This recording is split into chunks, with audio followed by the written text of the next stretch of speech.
Science Out Loud. Every day we rely on a substance that's harder than iron or steel, our teeth.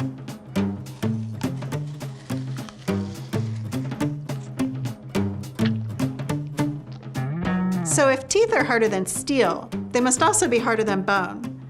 And if they're harder than bone, then why does your jaw, which is made of bone, not crumble under all that pressure? There's a bit of tissue called the periodontal ligament, or PDL, around your teeth under your gums. The PDL is a shock absorber, cushioning your jawbone from all the chewing forces. Okay, so far so good. But what if your teeth come in all funky? Sure, it looks kind of goofy, but that's not the only reason that somebody might want to fix it.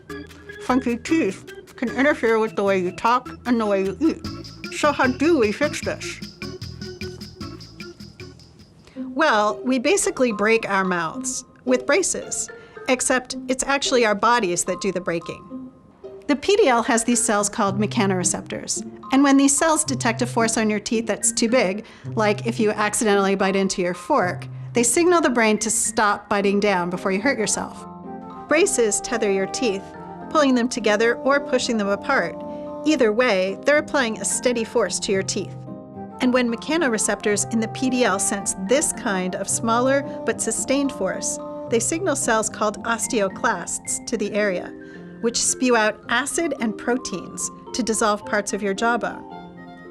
Then the mechanoreceptors signal osteoblasts to come, and those cells deposit minerals that make bone. Osteoblasts rebuild the jawbone in a new shape that lets the PDL hold teeth in the new position.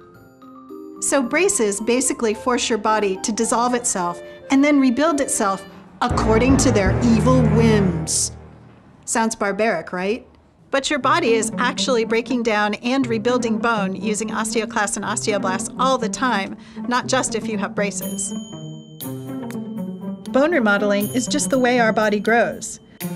The infant body replaces almost all of its original skeleton by the time it's a year old. And it happens throughout our entire life. 10% of my bone material is technically new since last year. We can manipulate the bone remodeling process to not only get straighter teeth, but also to treat diseases like osteoporosis, which make your bones very brittle. By keeping overactive osteoclasts from dissolving the bone so much, or by boosting osteoblasts to produce more bone, drugs can prevent bones in those patients from breaking so easily. People with severe bone injury have to rely on bone transplants, where they take bone from other parts of their body and move it to the damaged area, which is sometimes not even possible and is always painful. So instead, Paula Hammond's group at MIT has created a new material that very slowly releases proteins. And these proteins cause osteoblasts to go right to the site where the injury happened and generate new bone. Now, this was a really big deal for us because it's really hard to generate something that very slowly releases the protein. Most of the time, the protein comes out very rapidly and gets swept away in the body so that it no longer has any effect. It's easy to write braces off as a form of medieval torture, but it's kind of amazing that this mouth torture actually works. And the technology that makes it possible is not just in your braces, it's in your bones. Hi, my name is Andrea, and thank you for watching this episode of Science Out Loud. If you like this episode, why don't you check out some of these other videos? And visit our website. They're separate things.